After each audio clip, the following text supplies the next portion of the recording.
Welcome, custom car fans, to Structure Deck Showdown. I'm your host, Aurora, and I'm here to bring you the lowdown of the repurposed Battlegrounds 21. Let's take a look at the top players in this casual competition, what they played and how they fared in the lead up to the finals. But first, how about we have a quick refresh on the rules? In the SDS, participants were given a choice between 10 different mystery structure decks. All they had were a few short descriptions about each deck, and that each deck would contain a 40 card main deck, a 5 card extra deck, and about 6 staples, cards that would either be widely applicable or incredibly powerful to the strategy they were supporting. After signing up to participate in the tournament, each player would choose from the following options of structure deck. Forest in the Different Dimension, which contained Witchwood and other Banishing-centric cards. Hay Fever Hysterics, containing a variety of Naturia cards. Feeding Frenzy with a bunch of Sharks and the Hollow Depth cards. Rally the Stars with Cosmech and a ton of warrior support. Mystical Playtime, which contained pretty much the whole Melfi archetype. Sinister Scales was filled with reptiles, amongst which being the Venom archetype. Strings of Dark Fate with the Gimmick Puppet lineup. Ghost Stories had Vendreads and other zombie ritual archetype in Nauticorps. Screams of Blinding Light was filled with Thunderstrike Dragons and other Pendulum support cards, while the last deck, Matured Soul, had all 3 of Dogmatica, Animathos, and Incantation. They'd first choose any one of these decks, and then they'd have the opportunity to look at what it contained. After that, they'd be able to choose any of the 10 structure decks again, and again after that, until they had 3 total structure decks. So, let's see about the representation throughout the tournament. With 28 players throughout the tournament, there were 4 playing Venom and Reptile-focused decks, 4 played Animathos, and 4 on Gimmick Puppet.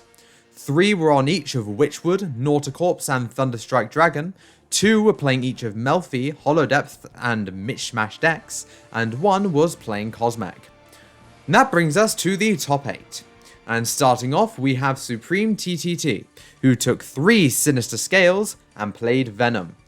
The plan of action for those who focused on this structure deck was, wonderfully, Venomenaga Control. It turns out that an unaffected Beatstick is rather good in a limited environment, though the deck tended to struggle against the Matured Soul deck's Lava Golem. In 7th was BD Scepter, taking 2 Ghost Stories and 1 Screams of Blinding Light, and played Nauticorps Vendread. This mashup of 2 zombie ritual decks proved quite effective, as the Nauticorps' focus on banishing functions very well with cards like the Plague Spreader and Shang-Chi the Spiridal. 6th was Seeker Brown, who, having also taken 3 Sinister Scales, played Venom. Much like Supremes, this list took advantage of some of the very strong Venom cards on the server, such as Toxic Deity, as well as the Cotasis engine to access a small rank 8 toolbox. Above him in 5th was Full, who took 3 Ghost Stories and played pure Nauticorps. By looping through all of his archetypal monsters, Nauticorps was able to end on a big Omni-Negate and very trap-based interruptions, and wins over a lot of other decks by just having the virtue of being a strong resource loop. However, it didn't end up winning over quite enough decks. The finisher in 4th place was Steinerfall, playing Animathos, Dogmatica, Incantation. All 3, yes. By taking the Dogmatica rituals that were given to him, as well as a very strong core of Animathos monsters, Steinerfall was able to build a very competent deck. He beat Ketu Ryujin in the first round and kept his victory going into round 2 against Cole. Round 3 was another victory, this time over BD, and round 4 saw yet another victory against Ocean. However, he was paired up with another 4-row player in round 5 and lost that game. In semis, he lost his game and dropped into the losers bracket, which brung him to a 4-1-2 record in the end. A super solid performance, though perhaps not quite the dominance that many thought the Animathos deck would exert.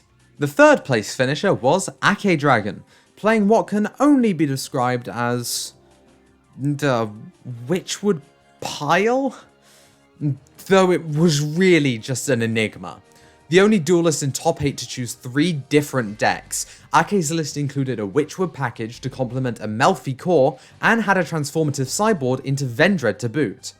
These bizarre deck building choices seemed to work, however, as even though he didn't duel in round 1, he made a strong streak throughout the rest of the rounds, picking up consecutive games against Refuse, Neo Blackstar, Supreme, and Ocean.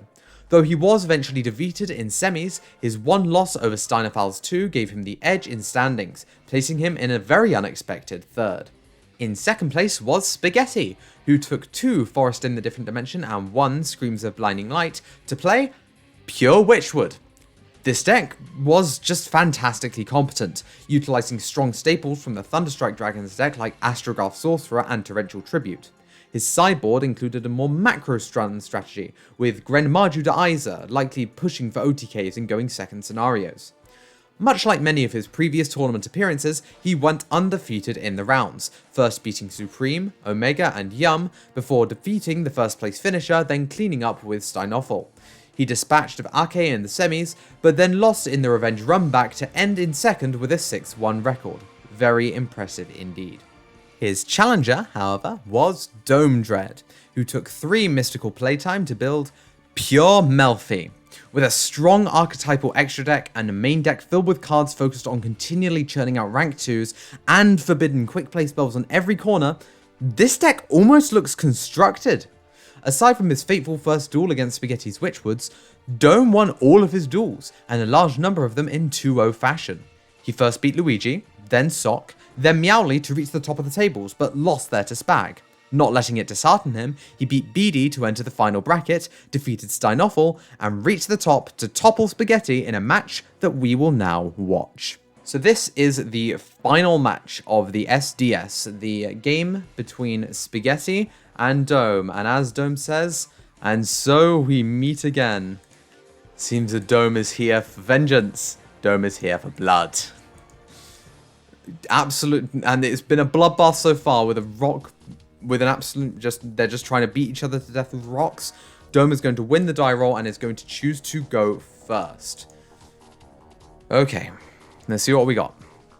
I don't know what either of these hands do, but I am seeing Glow Up Bulb, which is probably a very good card.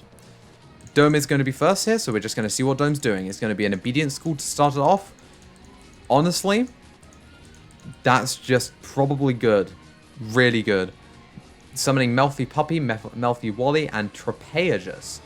Tropeus. Mystical Beast of the Forest. Reminder, this does negate their effects, so this Tropeus will not be doing anything, nor will either of these two. Why is Melfi Wally, like, really crazy?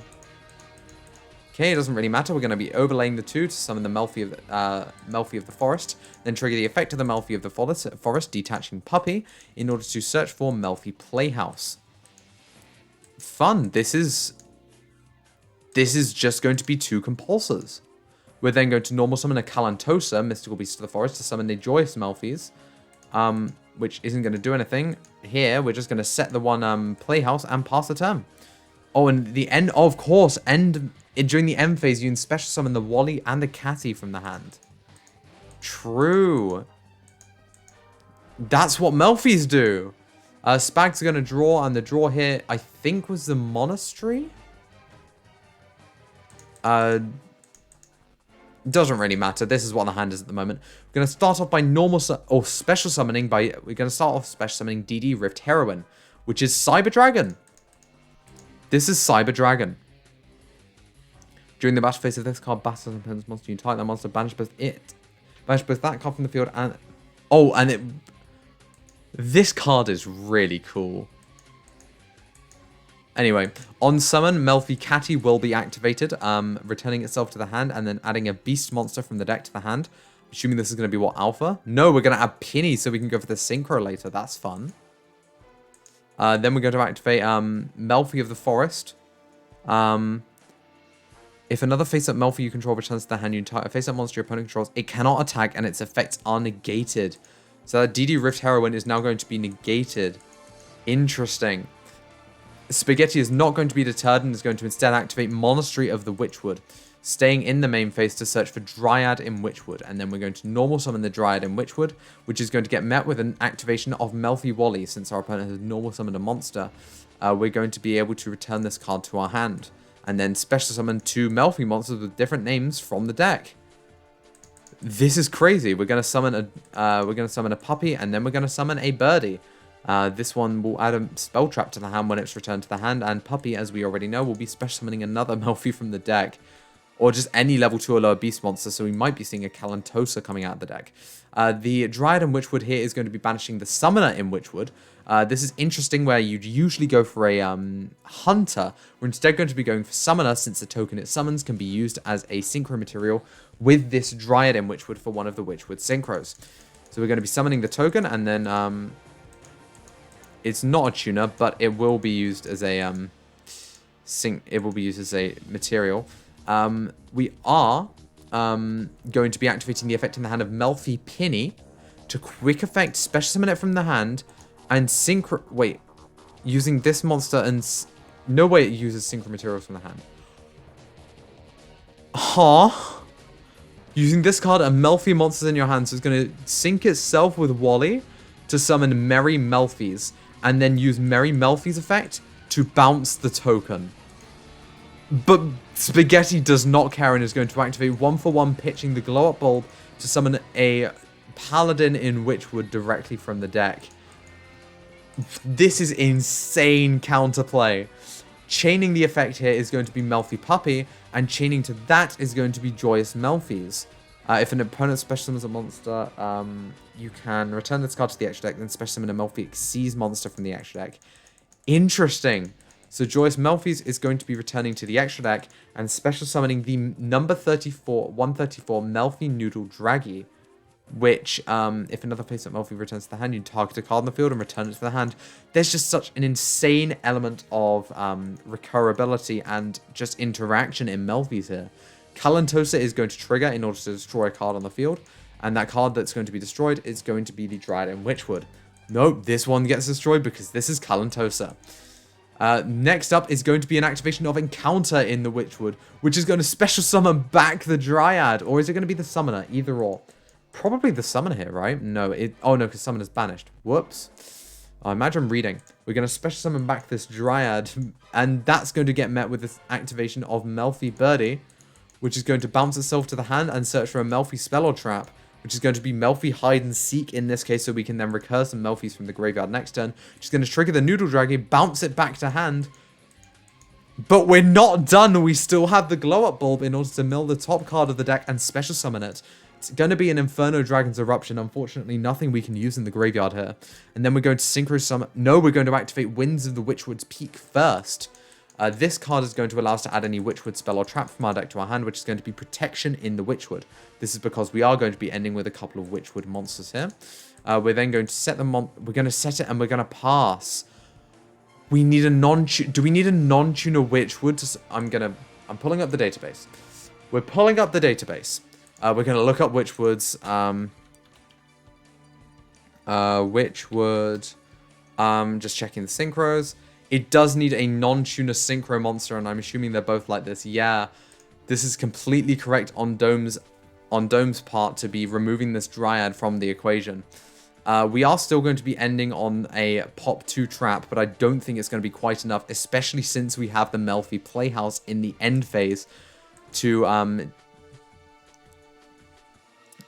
target the to detach the Kalantosa and bounce the face down, and Spaghetti's just going to admit defeat. That's going to be the end of that game. Oh, what a game one! Like, that was such a board-breaking exercise from Spaghetti, but every single move he made, the Melfis could counteract it with their effects. Here, we're going to be playing into... this is going to be a game where Dome is going to be going second, and luckily we have Twin Twisters for what we know that Spaghetti is playing, and what he has, in fact, drawn here. Tikaboo. Yep, the Forest in the Different Dimension deck has Tikaboo. We're going to be starting off by activating the Monastery in the Witchwood, searching for the Paladin in Witchwood, which probably just really signals that we have the Dryad in the hand. We're going to go Dryad, Banish Hunter. Hunter effect is going to be bouncing back the Dryad to the hand, special summon itself, and special summon a Summoner in Witchwood from the deck. Then we're going to activate the effect of Paladin in Witchwood, special summon itself from the hand. Then use the Paladin and the Summoner to synchro summon the Enchantress in Witchwood, and then trigger the effect of the Enchantress, trigger the effect of the Monastery, special summon back the Summoner. One What's Monastery do? You can shuffle target one banished card, shuffle it into the deck, or return it to the grave. Yeah, these do chain block. Dumping a prayer to the Witchwood from the deck, then banishing from the graveyard the summoner or the banishing the paladin in Witchwood. Oh whoops. Paladin's effect is going to be negated by the Ghost Bell. We're going to overlay Chimera on top of the Enchantress for 1 interruption and Tikaboo for a Floodgate. Let's see what Dome can do in board breaking. Dome's draw is a Trapezius, a Mystical Beast of the Forest, and with a Kalantosa in hand, that is a really good draw. We're going to activate Twin Twisters, discarding the Melfi Staring Contest to pop both the back row and the field spell. That's going to get rid of Tikaboo. Before res. Ooh. Before res, we're going to chain Droplet. Droplet is going to be targeting this Chimera here. We can negate with the Chimera, you know, just because we don't want our stats to be halved, obviously. And then 2 beasts is apparently full combo. Trapezius effect, special summon Kalantosa.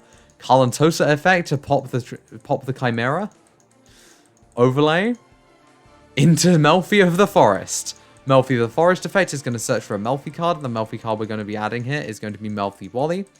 And then we're going to, during the end phase, special summon Melfi Wally. And watch Spaghetti Squirm. Spaghetti's going to normal summon Summoner in Witchwood. We're going to chain the effect of the Melfi Wally, since it's summoned, to return to the hand, special summon from the deck, the Puppy and the Catty. The Summoner is going to allow us to special summon a Witchwood from the hand and then banish a card we control. We're going to be special summoning this Dryad, and then we're going to be... and we're going to banish the Summoner itself. We're then going to trigger the effect of Dryad and trigger the effect of Summoner, special summon a token. And then we're going to trigger the effect of the Melfi of the Forest in response to that, allowing us to, since a Melfi has not returned to the hand yet. Oh yes, it has. Wally, yes. Wally did trigger. As Chain Link 3, we're going to activate Melfi of the Forest to target the Dryad to negate. Then we're going to trigger Melfi Catty to bounce it to the hand. And add to the hand the Melfi Pinny. This is insane. This is insane. On res, activate Pinny, which is going to pitch itself and the Catty in order to summon the Merry Melfies. Trigger Merry Melfies to bounce the card. This is insane. Melfi Supremacy. I'm on board. Let's go. We're going to trigger Wandering in the Witchwood, which is going to target one of our banished cards, return to the grave. Then if it's a Witchwood card, we can add it to the hand, which is going to be able to add back this Paladin to the hand. No Ghost Bell to stop this one. Then we're going to be able to use the effect in the hand of Paladin of the Witchwood, special summon itself from the hand. And that's going to get met with a Melfi Puppy effect, which is going to bounce itself to the hand, triggering as well the Merry Melfies. Bouncing itself to special summon Joyous Melfies in this instance. Bouncing the Puppy, special summon the Kalantosa. Kalantosa effect is going to pop the Paladin and Witchwood. Do we have a rank 4? We do have a rank 4 here. Is it going to be Baihu? It's going to be Chimera, and then I'm assuming we're going to overlay this Chimera into Baihu. No, we're just going to go straight to the battle phase to beat into the Melfi of the Forest. Start a battle phase, we're going to activate Joyous Melfies. During your opponent's turn, we target a Beast Xyz, return that monster to the extra deck, then special summon. And then we can special summon a level 2 or lower Beast from the grave. Which is going to be this Trapezius. Trapezius effect is going to special summon a Beast from the hand. Which is going to be Melfi Puppy here. Yeah.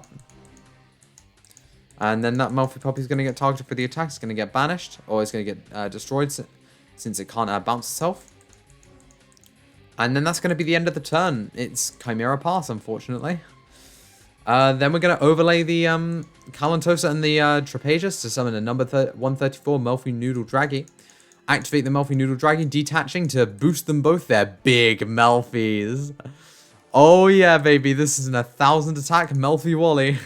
And we're going to go battle phase. We're going to beat him for 3k. 3k, 1,000, baby. Let's go. Melfi supremacy. Noodle Draggy does not. I know what Dome is meant to be saying here. Noodle Draggy does not specify currently control, so it is for all of the Melfis for the rest of the turn. We're going to activate Staring Contest, and then during the end phase, they're all going to lose the boost. Spaghetti's going to draw. It's going to be Hunter and Astrograph in the hand. We're going to normal summon Hunter and trigger its effect to banish a card from either grave.